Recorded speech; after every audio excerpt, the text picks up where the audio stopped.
you went from playing alongside like these legends in the NFL to selling your Super Bowl ring, right? Just to be able to make ends meet. Give him the ring, he inspects it, he gives me a thing of cash, and I'm like, dude, I worked so hard to get, like, very few guys get a ring. If you as a man are not tapped into your own emotions and feelings, you are kidding yourself if you think you're going to go move these other men. Most men live in quiet desperation. They do. They're not really happy. They're not really getting what they want, but they put the smile on for social media. When it comes to President Trump and all the, the hate that comes around and all that, you got to meet him, right? Like President Trump is... I can see the enemy approaching the battleground. Hear the drums pound like a thunder sound loud. I gather up my crowd to prepare them for what's coming. We've been summoned. What's going on? Welcome to Alpha Dad Consulting, a show where we focus on helping dads become better family leaders. I'm your host, Vidal, and today we're going to have a powerful conversation around what it means to win in every area of your life. Look, if you're a dad who's feeling stuck, stressed, overwhelmed, or just unsure of how to step into your power as sort of that leader, right? I think this conversation is going to serve you. And today, man, I'm excited because I invited a special guest who is a man who really understands and knows what it means to win, to lose, and to rise again.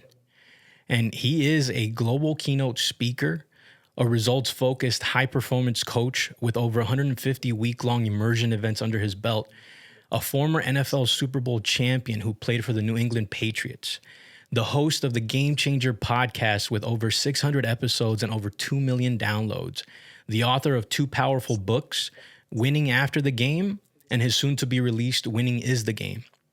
He's also a co-founder and co-owner of Elite Performance Prep Academy that's changing the way we provide education to our children. But on top of all of that, he is a devoted husband and father who is a family leader through and through. I want to welcome to the show, Mr. Setema Gali. How are you, brother? My brother, G. Vidal, thank you so much. What an honor. Thank you so much, man. I'm grateful to be here, and I'm looking forward to the conversation.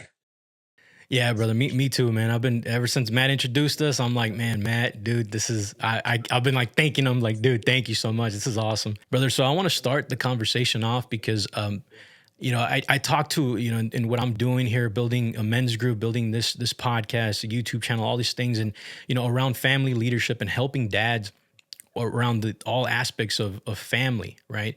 Marriage and fatherhood and just their own mindset.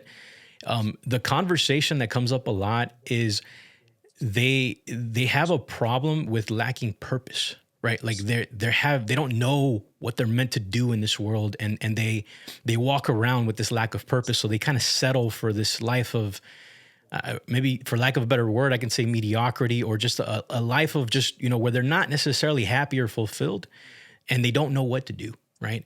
And when I look at a man like yourself that has literally all the accolades I just listed out, like you've built all of that, like you've done all of that yourself. And when I look at you on stages, on podcasts, on, on the socials, like everywhere, you always have a presence and a certainty in which, like, there's no doubt in my mind that you are on your purpose, that you're fulfilling what you're meant to do. Right. And what I would like to know from you is just kind of get that origin story, man, of where that came from. Did that clarity of purpose just all of a sudden, like one day you woke up and it was like, hey, there it is? Or was it something that was developed over a series of experiences and time? So, first of all, I'm going to go back. Age 14, had a conversion to Jesus Christ. So I had a conversion, through prayer and scripture. I'm like, okay, first kind of milestones. Because then I started to kind of understand who I was as a son of God. Like, okay, whether you believe in God or not, I was like, for me, it really resonated that I was a child of God. Second kind of turning point, I'm 19 years old. I'm serving a mission for my church, and I read this book called 7 Habits of Highly Effective People. And that book just rocked my world. I'm like, there were so many truths and resonation and things that aligned. And I remember thinking, I want to inspire people the way that Covey has inspired me. Like, I want to write a book and I want to do these things. And so that was big. Fast forward to age 30. I'm living in a 6,000 square foot home. I've got lots of money, cars, My oldest son, who's 18 now, was just a baby on my chest. I'm doing mortgages and real estate, lots of money. And I'm like, this is not it. This is not it. Like, I know for sure that this is not my purpose because my soul it was out of alignment. And what I always wanted to do was, like, so I go back to conversion to Christ. I was like, man, I want to help people find God. And then as a missionary, I want to inspire lives. And then up to that point, I would see speakers on stage. And I always was like, that is what I'm supposed to do. You know, some guys get geeked out about, like, you know, like the X Games or football players. I did too. But anytime I'd see a speaker on stage or someone who was inspiring, I'm like, that is my calling. Like, I know that's what I'm supposed to do. So I started doing that. And, you know, we lost everything in the 2008 recession. I never lost sight of, I always felt called to be a beacon, to be a light, to be a lighthouse, to be a leader. And that has brought me to where I am today. Just this calling, right? This calling from on high, this desire in my heart.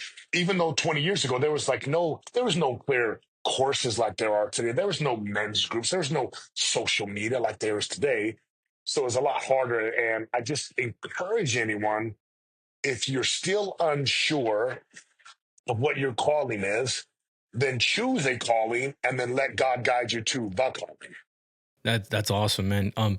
Yeah, I think what I'm hearing there too is the exposure, right, that you had to all these different avenues. Because I feel like these guys that are looking for a purpose, they kind of just they think it's gonna magically just happen, right? Like it's just gonna fall in their lap, or they're gonna wake up one day and just get a revelation from God, like, oh, this is it. Like you mentioned this, you were at a speaker's event, or you were at an event, you saw a speaker, and you're like, oh snaps, like I didn't even know this was a thing. This is something I'm resonating with something. And then you did it. Like you actually took action upon, diving into that. And then I think that's Yes. what the action taking is, what actually starts revealing that purpose. Right. It's true. Yeah. You know, the map, one of my mentors says the map appears when the car is in motion. And so many times, guys, they want to sit in their home or even go to their places of worship and get on their knees and pray. And they're like, God, just tell me what to do. And I'm like, revelation, most of the times, is coming when you are moving, when you are in action, when you are working a job. And I tell guys, like, every job that I had, from sales to the NFL to mortgages to real estate to door to door to recruiting, every one of those things, it added tools in my tool belt. It added skills and experience. So when the calling finally came, it's time to go do what you're supposed to do. I was 39 years old, Wow. right? Yeah. I wasn't in my 20s. I was almost 40 years old. Now I'm almost 50. And so just exactly what you're saying. Like, you got to be in motion. You got to be in movement Yeah. to receive the revelation. Yeah. And I imagine as you're exploring all these new paths that are opening up for you, what was it like with the people around you that, are believing versus not believing in these new actions or these new arenas that you're trying to play in? Well, it's crazy because I did my first speaking event, like my own event, in 2007. And like 30 people showed up. Then I did some in 2008, kept trying to do it in 2009, 2000. I mean, I'm broke. I'm like, nobody's coming. No one's paying me. I would do an event where there's like 150 chairs and like 2 people show up. And I start just spitting and sweating. Let's go. And I'm like, what am I doing? I had no idea what I was doing. You know, it's amazing because it's like the path to the prize is filled with so much pain and obstacle, but that's how you get better. And I'm so grateful for all the challenges I've had. Because again, today I get paid to speak. I get paid to coach. I get paid to mentor. I love my life. I love my lifestyle. It doesn't mean it's easy. Even when you know your purpose, it doesn't make it any easier. But man, it is fulfilling. It is meaningful. It's amazing. That's awesome, man. And I resonate with that a lot, with the skill stacking of all the different things that you tried, right? Because yeah, I'm 37 now, right? And I look back through my life right now and I see like even jobs that I worked where I was like, man, I was so miserable working there, but there was one skill that I picked up there, right? Like it was a customer service job and just treating people, learning how to communicate. There's a skill that was adapted there. I worked for Apple for about 10 years, and as a trainer. So I was teaching, I was teaching people how to use tech and how to edit videos and how to produce music and all this stuff. And lo and behold, these are all skills that I'm doing. Like I edit my own podcast. I can do all these things, and I didn't know that was going to happen. Right. But now I look back and I see that through line, man. And you're absolutely right. It's almost like there's this divine intervention happening where it's like God's preparing you for these things, and he knows like, okay, you want to go here, man, but look, you need to stack this skill right now, and you're going to need to be here for just a little bit. And once you're ready, then you're going to see it. Well, I love what you're sharing, man. I hope everyone's like listening to you. The jobs you're supposed to take, you will not usually like, but it gets you ready. It gives you skills. It gives you experience. It gives you network. And I mean, all the jobs that I had, I remember the last job that I had before I started doing what I do now. I mean, it was like 100% commission. So if you don't sell, you don't eat, then you go home. So I'm doing door to door sales. And I was like, and I prayed, I was like, God, like, I need to get out of this hole. I got to get out of this hole. And it was door to door. And I'm like, what? I do not want to go door to door. I do not want to live in apartments. I do not want to go in hotels. I want to knock 6 days a week for half of the year. I was like, are you serious? And I did that for 3 full years, man. And I loved it. Like it changed my world. It changed my life. It changed my bank account. And again, just to reiterate what's been said, guys, if you're listening to this, like whatever job you're in, it's like a video game. You need to win that job and win that level so you can level up to the next level, but you gotta go all in on the current job you're in right now. I believe in that a lot, especially now looking back, right? Like hindsight's always 2020. You look back and you're like, okay, I see it now.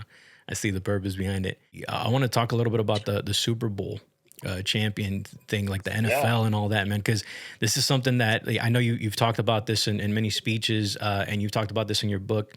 But you went from playing alongside like these legends in the NFL to selling your Super Bowl ring, right?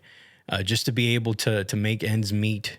And I know you told this story, but what I wanted to know is like, what did that moment teach you about sort of the identity and the resilience that you have? Oh man, I cried, man. Like I was so depressed. Like I'm going to the airport to get on a plane to go to New York, and I got my Super Bowl ring in hand. And I get off the plane and I meet him, just meet him there in the airport and give him the ring. He inspects it. He gives me a thing of cash, and I'm like, dude, I worked so hard to get like very few guys get a ring every year. And for me, I learned that number one, I will do whatever it takes. Like I have no shame.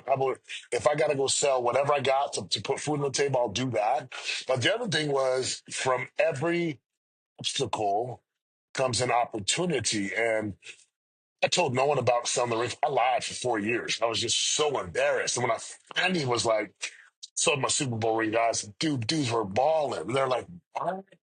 And I'm like, how'd you do it? And my mom was upset. She's like, why didn't you just ask me? I'm like, because my pride.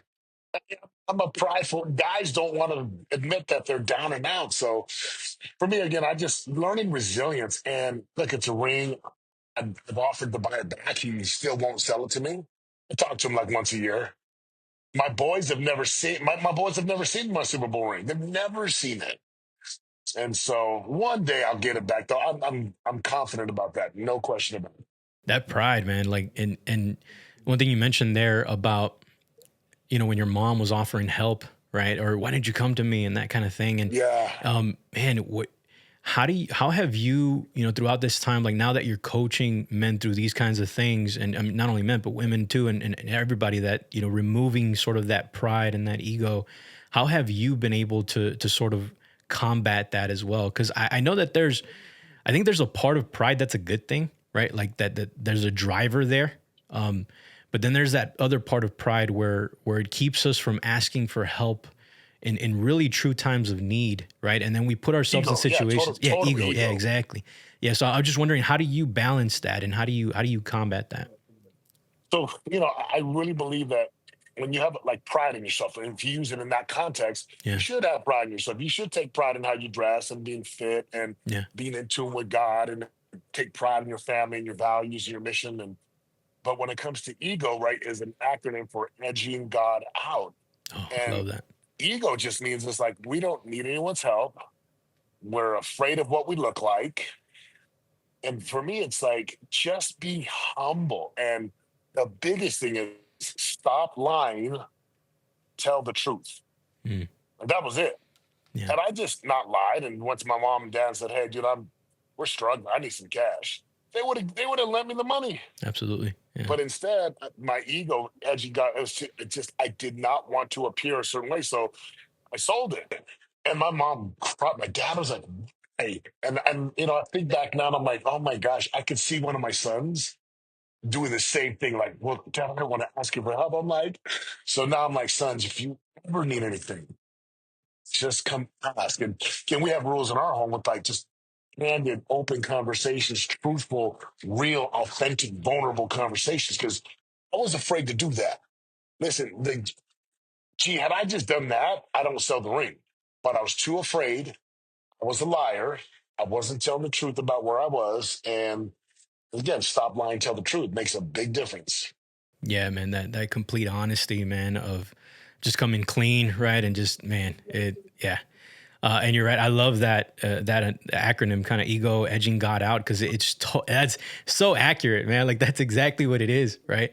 It makes me think also of the times where, when things are going pretty good in one's life, the last person we think of is God's, right? Like we put him all the way in the back when things are going good, right? And then when things are going bad and everything's going to, hell in a handbasket, right? Like He's at the it's top like of the list. he's at the top of the list. He goes all of a sudden, hey, I gotta turn to you. I gotta pray. I need prayer. I need this and that, and it's like, man, why do we do that, right? And it's that, man, edging God out, ego. Yeah, And it's just like, if one can just choose to be humble versus being compelled to be humble, if yeah, one can remember from whence our blessings have come and remember the sacrifice of our parents and ancestors and remember, right? Remember. Now I'm a lot better because humility is just admitting if you're wrong, telling the truth, being more focused and concerned about what is right rather than who is right.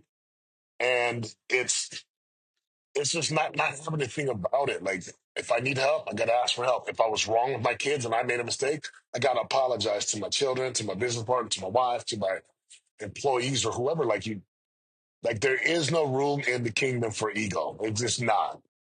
no, yeah, and sometimes and I know I've made this mistake too, where we look at traits like humility, right, or being humble as like a weakness, especially as a man, right? You look at it as something weak, or being vulnerable, Correct. right?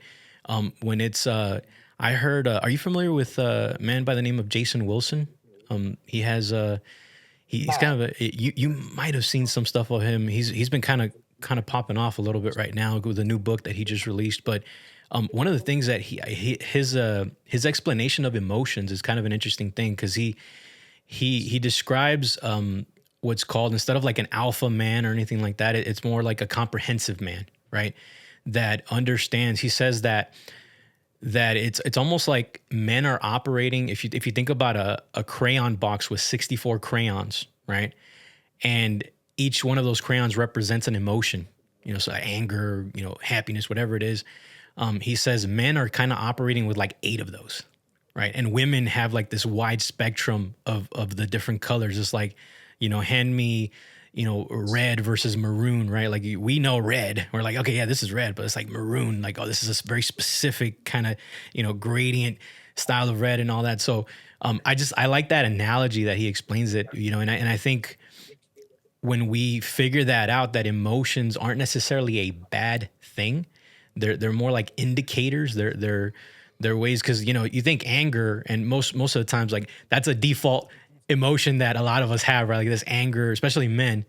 And you think about it in a context of like, hey, if somebody's breaking into your house and going to harm your family, I want to be freaking angry, right? Like I want to use that anger, because that anger brings a certain, savagery about yourself as a man, an aggressiveness that you need, and you want to tap into that in that moment, right? But when your wife says something that maybe ticks you off, it's probably not the best time to get angry. You know what I mean? Like it's a different crayon, a different emotion that you'll need.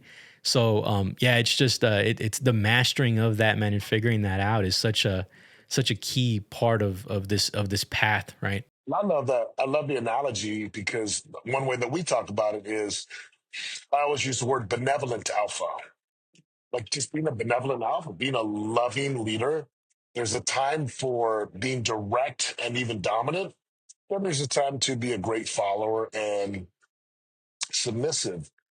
And then it's just knowing, like, one of the questions I love for men is like, who do I need to be right now? I'm going to deal with a 5-year-old very different than I'm going to deal with a 14-year-old daughter or niece versus different but from a 21-year-old son versus a 35-year-old employee. Like my way of being is not going to be the same. Church Setema, very different from football on the field Setema, very different from in the gym Setema, getting ready to squat 400 or 500 pounds versus I'm going to go teach a class about Jesus Christ on a Sunday afternoon. So I really believe like men have to be able to, again, just tap into, in the example you used, the different the different colors, the different emotions, and who do I need to be so that I could serve these people at the highest levels? And I'm with you. There's a time to be a savage. We call it the dog. Like you better learn how to access the dog, right? DAWG. Because if you try to step on the football field and you're trying to be like Sunday September, like, I'm gonna go and worship. I'm like, you're about to get your butt kicked.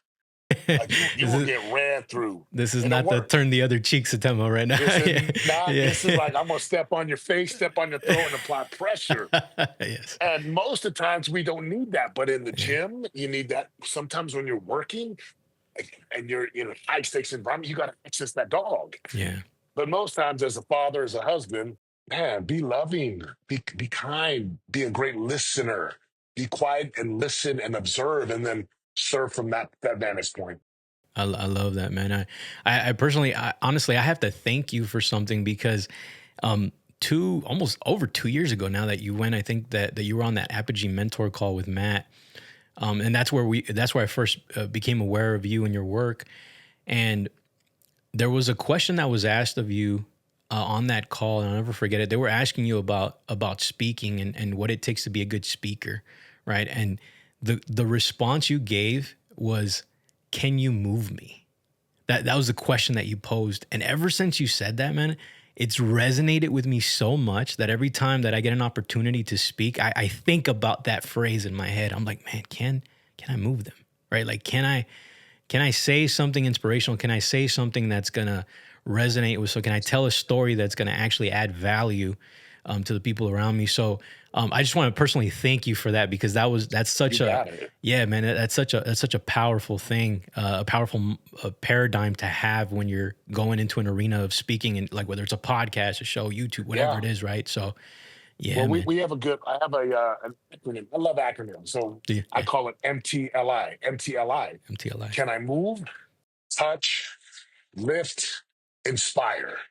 That's the game. If I can move, touch, lift, and inspire, if I can move their soul, like if I can lift their heart, or move, if I can touch their heart, if I can lift like their spirit, and if I can inspire their way of being, MTLIs, move, touch, lift, inspire. And again, there's two stories. And if you as a man are not tapped into your own emotions and feelings, Yeah. you are kidding yourself if you think you're going to go move these other men. Mm, This is why, like, I am emotional. I tap into my emotional side because in order to get others to feel, you got to feel first. And I mean, I was just in the gym. I'm here in the Dragon's Den right now, and I'm lifting, and I'm literally like, I'm in tears wow. because I'm doing this. I'm doing shoulder presses, and I had this thought about when I used to live in California, and my boys. We moved there in 2015, so my youngest was 3 years old. He was 3. So Wow. they were 3, 6, and 9. Now they are 13, 15, and 13, 16, and going to be 19. Like, Wow. we're 10 years later. Yeah. And I'm lifting and I'm crying in the gym because I'm listening to a song that we used to listen to in California. And I thought back to, gosh, my boys were so dependent on me, right? Yeah. We'd go to In-N-Out, we'd go swimming. I drove them everywhere. Now, two of my boys drive, they go do their own thing. And I'm like, God, young men. And so again, I'm tapped into my emotional resources. I'm just like, I'm lifted, I'm crying in the gym, and I'm feeling something. Like I'm feeling this thing. So for the men out there, if you want to move, touch, lift, and inspire people, you better move, touch, lift, and inspire yourself and be moved, touched, lifted, and inspired by other people. I love that, man. That's awesome. Yeah. Now I have to thank you for that one. You just gave me a new one right now. You gave me the whole complete formula. I only had that one part of the equation there. So leaning into the coaching side, brother, I would say that the traits of a coach and like the skill to coach people is something that is a necessary skills across all, like not just coaching with clients that are paying you, but also coaching your family, right? Coaching your kids and coaching people in your community, other men, whatever it is. And there's one thing, Coach Kevin, Kevin Wazin, right? And he's told me stories about how you guys met and being like back in the Wake Up Warrior days and all that, right? Yeah. But one of the things he kind of exposed us to, man, he was giving us kind of a talk on the word coach and defining what a coach is, and he was looking it up and showed us the definition, and it's a horse-drawn carriage, right? Like that's what it is. Essentially a vehicle, a horse-drawn carriage, and we're like, what the heck? Like, I'll go horse-drawn carriage, and as he explained it so brilliantly, he was like, man, yeah, it's a horse-drawn. It's essentially a vehicle that's taking you from point A to point B, man, where you are to where you want to go, right? And Yeah, absolutely. and as coaches, right, we come in and I think it's very easy to not very easy, but I'll say it's a little less work to find out where somebody is. Like you can ask a series of questions to kind of find out where somebody is, but it's very difficult for them to figure out where they want to go. Like what do they actually want, right? To help them get there. And one of the phrases that you have is that, the outcome that you promise is like you help people get what they want and have it all. Right. So from a coaching perspective, I'd like to kind of understand how do you get them to that point of having it all? How do you define that? Is it across these verticals that you're talking about, like the spiritual, financial, and Yeah. all that? Yeah. So we talk about physical, spiritual, relational, financial. Physicals, hey, like you don't have to look like Mr. Olympia or a professional athlete, but you do need to be able to protect yourself, feel proud of yourself, like be in shape and have your body be a weapon, a temple, a vessel, not like some anchor that drags you. So everyone has a different metric and a measuring platform. Spiritually, are you in tune with God? Are you in tune with your purpose? Is there peace and harmony in your life? Relationally, are you good with your spouse? Are you good with your children? Are you great with your partner, your spouse, your lover? Are you great with your children? Like, is there communication and understanding and love and forgiveness, knowing that people are going to make mistakes all the time? And then, of course, financially, are you trapped by the job, or do you have some type of time freedom? So when we talk about physical, spiritual, relational, financial, it's like, look, you can have it all, you just can't do it all, and you got to pick and choose your battles of this is what I want, and most people think they want way up here, like they just I want this much. Then when they look at the price it takes to get that, they're like, I don't want to pay that price. I'm like, hey, then you don't want this. You don't want it bad you enough, know, right? Like, yeah. yeah, it's just like, and like, that's okay. Yep. I'm not trying to go run a $1 billion company. That does not do anything for me. I like what I do. I like my team. I like my people. I like my lifestyle. I like who I work with and coach. So it's not about having more, and it's not about, hey, everyone, look at me. It's, am I getting exactly what I want? And look, things that we want change as we grow. So in helping people to get clear, look, first and foremost, again, I go back to just stop lying. Most men lie. They lie. They lie about a lot of stuff. They just, I lie. Like, in fact, I'm here in the gym, right? My coach is right here. Man, check this out. Justin. So I hired him, and I'm like, oh, my body's not changing. What's going on? Like, that guy looks bigger. And then my coach is like, well, how many days have you eaten on point with the meal plan? I'm like, I never mind. I don't even want to ask you any questions because I was lying to myself, right? Straight up. And when you just tell the truth, Yeah. like so transparent, this is what I want. This is why it matters. I'm sick and tired. Like most people, they kind of cover up the mediocre life that they have. And, it's like Henry David Thoreau says, most men live in quiet desperation. They do. They're not really happy. They're not really getting what they want, but they put the smile on for social media. And if most men are honest, they could say, hey, I don't like what I'm doing. It's time to change. And so that's the work I do with men.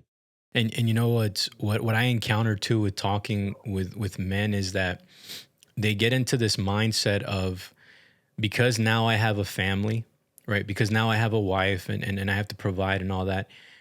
Now I can't pursue my own dreams and my own goals and my own aspirations, because now it's all about them, and putting them at the forefront makes them the hero, like makes him the hero, right? Like he's like the good guy because of that. And as I've gone through my own personal development journey as well, my perspective on that has shifted. And I believe you might agree with this, is that it's like, man, the best way to show them to go after their dreams is to do it yourself. It's to show them that, hey, man, like I'm going to rock with the family, with the wife and all that. And I'm still going to go after it. And they're going to get to see dad go after it. And they're going to see dad fail. And they're going to see dad get back up and do it again, and figure it out. And that's I think that's leadership, right? Like you go first, you show them by example. And it's such a different mentality, man. And it took me a while to even tap into that, and now that I have, I just feel there's a liberation that comes with that, where you're like, wow, like there's limitless potential ahead of me, right? Versus looking back. Yeah. 100%. Yeah. Don't tell your kids, show your kids. Yes, sir. Like show your kids. So I'm doing this bodybuilding show, right? I'm about 14 and a half weeks out. Wow. And my boys, they're like, Dad, we can see. Like, they're like, they come touch my arms and, whoa. Like, you can't tell your kids, go get your dreams when you got, your belly over your belt and you can't walk up a flight of stairs and you're not providing the way you want to provide. I'm like, get out of here. So the best thing a man can do is get your body in shape, get spiritually connected, take care of your wife and kids, handle your business as a provider, and handle it, and pay the price early on. Because if you wait till later, dude, it takes more time, it's more expensive, it's more costly. So pay the piper early in life when the kids are young. Develop those skills, work like a dog, pay the price. And I'm telling you, you said it head on, man. Like, go do it. Go show your kids. Don't just tell them. Yeah, it's a very different way to lead your family, man. Instead of just being that boss, right? Like, oh, you got to do this, you got to do that. Like, no, like show them. And a lot of parents say, do what I say, not what I do. I'm like, no, do what I do. Yeah, do what I do. Like match my energy. Go do what I do. My boys know we go to the gym, we go hiking, we clean the house. I'm always like, look, last night, good example. We had a boys' night out. I took the boys out, came home about 9:45, and their mom was asleep already. So we said our family prayer, did our gratitude. I'm like, hey, mom's not waking up to it during the kitchen. Who's got dishes? Who's got fun? And it took 30 minutes. They were like playing around, cleaning the house. But my boys know. That's awesome. We, as the men, we take care of mama. We take care of each other. We take care of ourselves. We take care of our homes. Trash is out. Dishes are clean. Countertops. It's just the shoes are straightened up. We got 1,000 pairs of shoes in the house. Yeah. And it feels good to just show the boys, this is how a man handles his business. Watch what I do and then listen to what I say. But more importantly, watch how I live. Yeah. I love that, man. That's awesome. That's awesome. So, brother, I want to shift gears a little bit here, because one of the things that I noticed, especially right now during this new presidential administration, like this new administration has come in, I've seen your involvement with a little bit on the political scene, man. And I saw you helping, like campaigning with the Tulsi and or helping. I saw you do like an interview with her, and then also RFK Jr. And then you got to meet President Trump. Like, this whole experience, like you getting to meet all these different types of leaders, right? And man, when it comes to President Trump and all the, the hate that comes around and all that, right? And I'm sure you've experienced it. I'm sure when you started posting things like that, you got hate and you got I think I saw even some of that in some of the comments when I was seeing some of the posts, right? Yeah. And I look back, man, to, 2016 when he was running, he won the first time. And then in 2020, when he's going again, or in 2024. But one of the things that I've always done is that when I see a popular train of thought, when so many people in the world are leaning towards like, hey, let's hate this guy because of X and Y reasons, right? I'm the kind of guy that I'll step back and be like, wait, why? Like, why are we Yeah. why are we spitting so much hate? Like, what's the reason, right? And I'm looking at Trump and I'm saying like, this guy was a billionaire. Okay, I mean, he's a multi-billionaire, right? Like he's already kind of retirement age. Like he could just chill on a beach. He does not need this. He could Not just at all. chill on a beach and be completely good. And prior to him running, right, he was pretty decently liked. Like I mean, you see him in like rap music videos and like Movies. He was movies. loved. He was Yeah, beloved. he Yeah. was loved. And then the second he runs, and he's running for the Republican Party versus the Democratic Party, all of a sudden there's this shift in the perception of him, and he's this evil, tyrannical, like Nazi, like every name that you can think of.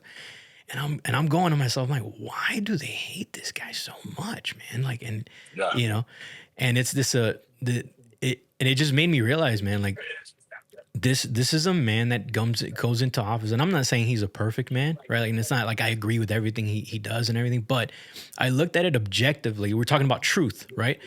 I looked at it objectively, and I'm like, man, I think, and this is my personal opinion, this is a man that's a billionaire who really entered into this for actual reasons that he believes in, because he has no other reason to be in there, because he can't be bought. No one can come and give him money and say, hey, Trump, here's another $50 million for whatever. Dude, like his hotel's making $50 million, you know, every year or whatever, or probably every month, right? And it's like, why? He doesn't need the money. And I looked at like, you know, looking at facts and truth again, right? A lot of other candidates, whether it's Democrat, even some Republican, their net worth grew after their presidency, right? Like but Trump, crooked. They're all yeah. Most of them are crooked because Yeah. you enter into public service, you gain a 7-8 figure net worth, and then Trump's went down. Yep. Same with Tulsi. Tulsi she did not become wealthy like many of the other people who went in at the same time. So it tells you something, exactly what you said. This man loves our country. He loves God. He loves what is right, and he is doing everything he can to shift the deep state politics that have been suppressing the American people for so long. Yeah. No, I'm with you on that, and I'm seeing it right now. Like, I mean, he's only a couple months in, right, and all these executive orders and all these things he's doing, man. And even with like Doge and like the you know, Elon Musk and all these things he's discovering, man. All this money we were funding to all these different causes that had nothing to. I think he just discovered Fraudulent. that fraudulent, pure fraud, man. And it's such a turning point, I think, you know. But what I wanted to ask you, sorry for the long-winded thing. I just kind of wanted to share that conversation with you. But what I wanted to ask you is you got to meet him, right? Like, and he strikes me as a person that, you know, from a leadership perspective, from one leader to another leader, as you see him enter the room, he strikes me as a person that has a certain presence about him. You know, when he enters a room, and there's a certain amount of respect for a leader like that. Like, he has that strong leader perspective, and I'm just wondering if that was true of your meeting with him. I'm gonna put it this way: Yeah. he is everything that people say positive. He is genuine. When I met him and took some pictures with him, he was so genuine. He's like, and you know, he was like in awe. He was like, whoa. He was grabbing my shoulders and arms. Yeah, that's He's like, funny. wow, look at you. You are impressive. And he's like, how are you doing? How is your family? I'm like, President Trump, we are so good. And I appreciate it. He was like, fantastic. He's like, man, keep up the great work. It's so sincere. Wow. Now, I know like politicians and people can put it, but the feeling I got was this man cares. Now, I also, because of the campaign, I'm meeting members of his team who were in the first term with him. Oh, and okay. they're back for the second time, right? And they all say the same thing. He is so genuine. He is the hardest worker. He cares so much about his people. He always makes sure everyone is fed and taken care of when they have meetings. First one up, last one to leave. Like, dude, this dude's a grinder, man. Yeah. Like, pure grinder. So everything I heard from people on his team, it was all positive. And again, the little bit of time that I had with him, I'm like, This man knows like his purpose, and Yeah. it is God and America first, not people's pockets. Yeah, yeah, and that's what really it kind of gravitated me towards that as well is that he's not really a politician. You know, he's a businessman He's a and businessman who yeah, cares about America. yeah. Yeah, man. Yeah, I really wanted to ask you that question because I know with given the amount of experience you have just with people in general that you can read. You can read if somebody's being genuine. You can You could feel feel it. it. Yeah. Yeah. And that dude is president, that dude. Yeah. President Trump is genuine. It Yeah. was amazing the little bit of time I had with him. I thought Yeah. the media has done such a great job at villainizing him. Yeah. They have done a great job. The fact that I came back, so election night was, I think it's Tuesday. Hmm. I'm on a jet back Wednesday to Vegas. I'm at football practice with my 12U team. And they're like, you were with President Trump. They're like, man, how could we vote for a convicted felon? I'm like, that's the power of media. That's the These power of kids only know him as a convicted felon. I'm like, guys, let me tell you something. If it's coming from mainstream media, it is a big lie. You just got to know that. They're like, well, who do you listen to? Go to X, go to the podcasters, go to people who are on the ground because mainstream media is, again, we both know they are programmed. They're puppets. yeah. They have propaganda coming down. So President Trump he really is, I'm telling you, Yeah. great man, great That's man. that's good to hear, brother. That's good to hear. That's reassuring from somebody that talked to him. Yeah, because there's always you see sprinkled little things here, and then you get those doubts or like well, I don't really know him and this and that, right? So you get these doubts and all that. But you're absolutely right about the propaganda and the mainstream media, man. Like that's one thing we do for our own personal health in our household is we don't watch the news. We just don't. Yeah. We don't See, turn on our any news. Yeah. Parents' generation, they're all about the news because Yes, that's sir. how they grew up. Yep. Us, we're like, if it's on the news, it's false. It's a lie. Yeah. So we go to social media, we go to different channels of people we trust versus the social media. I'm sorry, the news channels, mainstream media. And Yeah. yeah, I've told my boys, I'm like, that all propaganda stuff. So do not listen to a word they say, pure lies. Yeah. And I think that there's very much a psychological effect there too with the fact that the biggest news channel outlets or the most popular times are like 10 at night, right? Like they're right before people go to sleep. You're watching the worst news.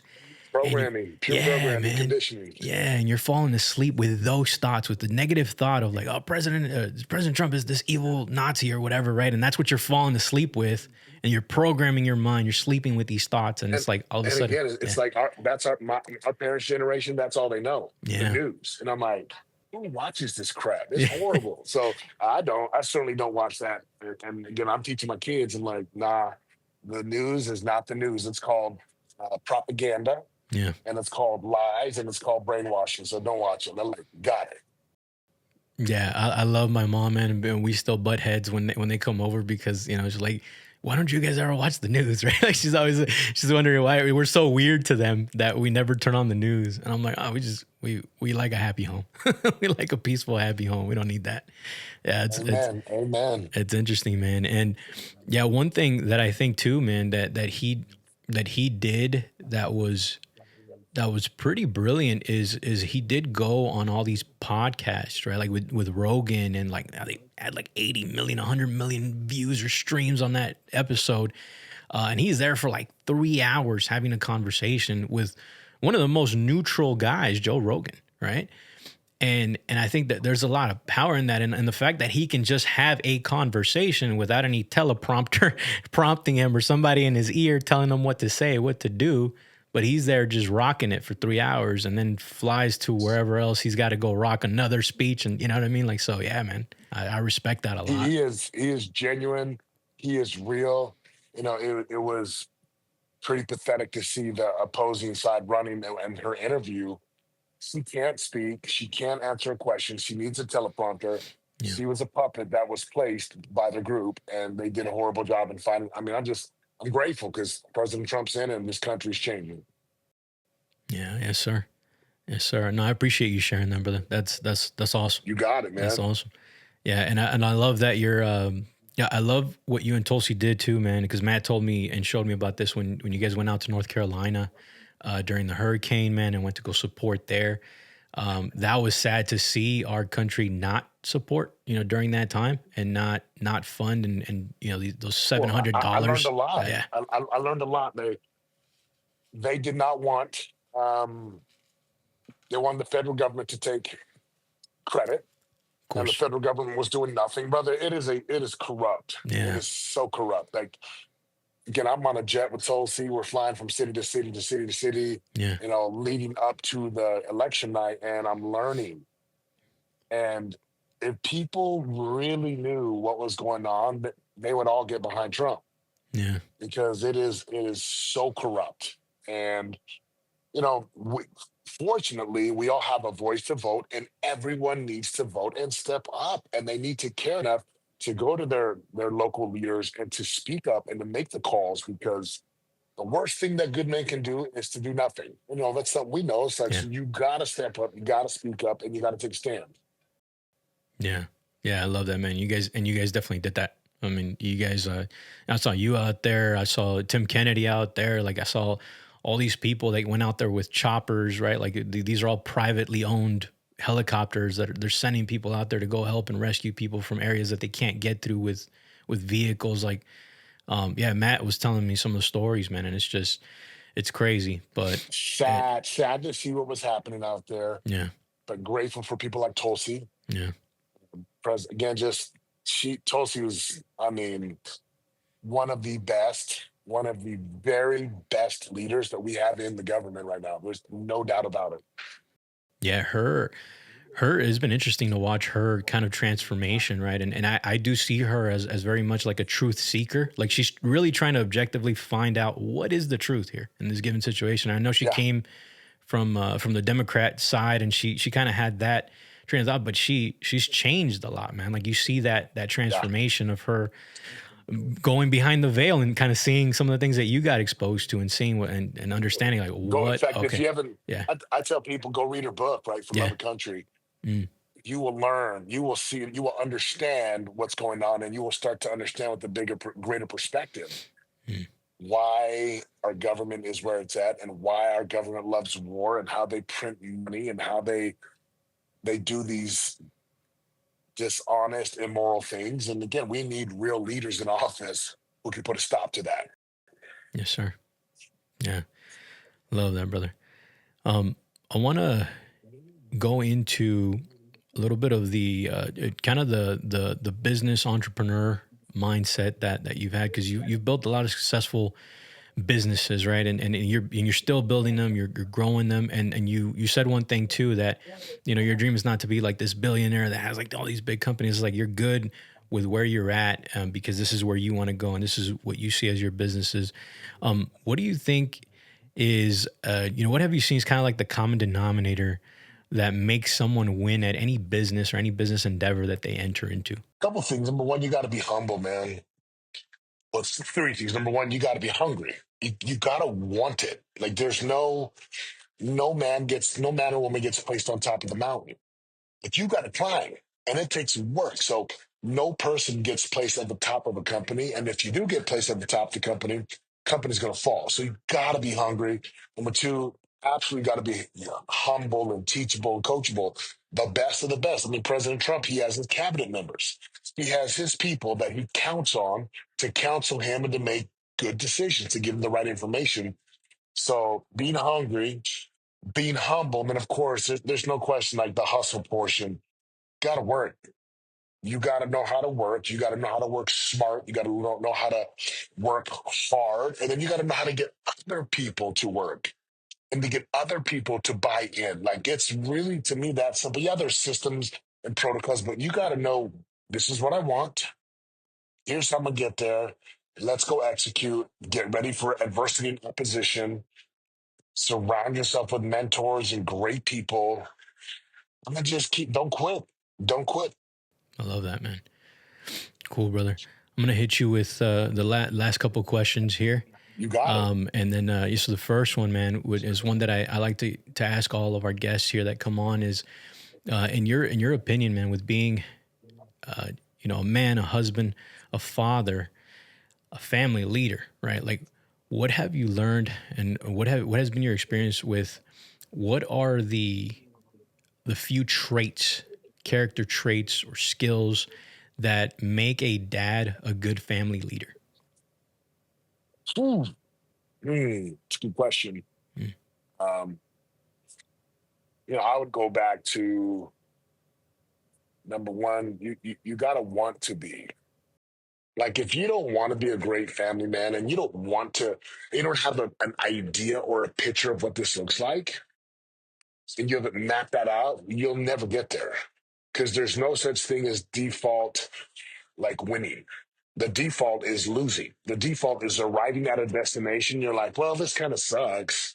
Oh, well, winners get to a place by deliberate decision making. So you gotta want that. Another thing is just being able to be a powerful communicator. And that means not really talking. That means being the world's greatest listener. You got to listen to your kids. When your kids come and they're whining, it doesn't mean they're whiners. It means there's something uncomfortable. It's kind of like a baby when they have a bad diaper. The baby doesn't know how to communicate. They just know how to cry. So if you got teenagers who are complaining or fighting, something's off. Are they hungry? Are they thirsty? Are they tired? Do they need a nap? Do they need to vent? Do they need to be listened to? So being able to be a powerful, loving communicator is big, right? Because God, that's, as a father and as a husband, it's all communication. The ability to listen with understanding, and to listen with curiosity, and to listen to just really, what are they trying to tell me? There's got to be, like, real love. Of course, there's got to be love, right? You got to, like, wanting the best for these people, even if it means you're going to let them fail, and you're not going to save them, and you're going to let them learn the hard way. And, my boys, they take lunch to school. They don't, the first few days, I would DoorDash them. Then after that, I'm like, I ain't DoorDashing. So you don't want to get up and get lunch? You can starve. And it took them like 2 times to realize, they're like, Dad, can you send me food? It's like, no. Then I call the teacher, like, do not buy my boys food. Then they come home, I'm starving. I was like, what did you learn? It will not save you. Like, you need to learn yourself. So from love to communication to wanting it, and then I guess this last one for me is a big one. It's your willingness, no matter what, no matter what, to just never give up on the family, to work through it, to apologize. If they need space, give them space. Sometimes you yell at each other and then you apologize. Sometimes you say things and then you apologize, and you learn and you pray and you love together and you spend time and you put your phones down and you put your electronics away. Like, there's a lot of little things that fathers can do to build culture in their family. And again, those are some of the things that help me and my family tremendously. That's awesome, brother. Yeah, I wanna lean in on one little thing. There is when you were talking about your boys and how you like, well, you get to starve, and this is something that is funny because we have conversations about this with my wife, because it's such a beautiful compliment between the woman and the man, right? Like in a marriage, because the woman tends to be that nurturer, that loving, but then the dad can do that kind of thing where they can allow their children Yeah. to go through a little bit of suffering, right? To go through a little bit of pain for that growth, because they understand it, and they can do it in sort of maybe like a stoic way where we still Yeah. love them, but we can love them in just a different way, right? It's still love. It's just a little bit of a tough love. So I Tough appreciate love. that. Yeah. Tough love. Yeah. You got it, man. Yeah. A super simple example is me and my wife was giving my son a soup, right, and like a chicken soup or something like that, and she put ice cubes in them to like to lower the temp Cool on it the soup. down. Yeah, to cool it down. I was like, man, take those ice cubes out of there. Like, let him get his lips burned. When he's drinking the soup, just like we all do, right? Like, it's just let him blow on the spoon of soup. Let him. So it's just funny, man. All right, brother. The last question, man, is how can we support you, man? What do you got going on right now? I know you got the new book coming out. If you can tell us a little bit about Yeah, that, we just the want new yeah, book, Game Changer, man, it's yeah, coming out. It's going to be powerful for men and women, Mm, young men and young women, young adults who feel called to do something, yeah. who feel called to be a beacon, to be a leader. They have a calling to make a difference, to start a business, to go after their passion, but they don't know how. Yeah. That book comes out within the next 30 days. So, check that out. Follow me on Instagram, any of my socials, Facebook, X.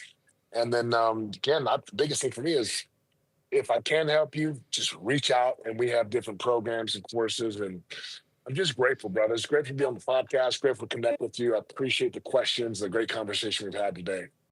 Oh, thank you, brother. I appreciate you so much. And I'll make sure to link all that stuff, in the You description, got the it. show notes and everything. Yeah, We'll get everything squared away for you, and keep you you got posted it. when the episode drops, brother. But man, truly an honor, brother. Thank you so much. We'll keep the conversation going, and yeah, I can't wait to do it again, man. We got to do it again sometime. So Absolutely. Thank you so much. appreciate you, brother. 1, 2, 3 actions I didn't meet.